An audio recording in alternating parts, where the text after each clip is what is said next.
आज जर आपण बघितलं तर सकाळी 7 वाजल्यापासून कल्याण स्टेशनची परिस्थिती तर सदानंद चौकाची परिस्थिती हे क्रॉस करायला जवळजवळ 20-25 मिनिटं लागत आहेत आणि अक्षरशः संपूर्ण कल्याणच्या ट्रॅफिकचा बोजवारा उडला आहे.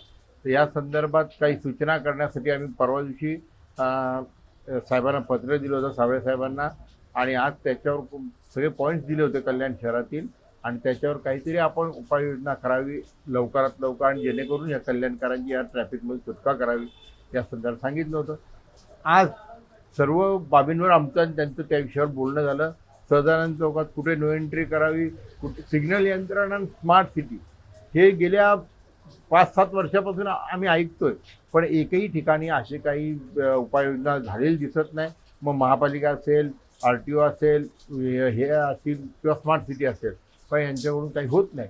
तर आम्ही यांना सांगितलं आहे की जर हे 8 दिवसात जर सगळं झालं नाही तर महाराष्ट्र नवनिर्माण सेनेतर्फे आम्ही सदानंद चौकामध्ये रास्ता रोको करणार आहोत.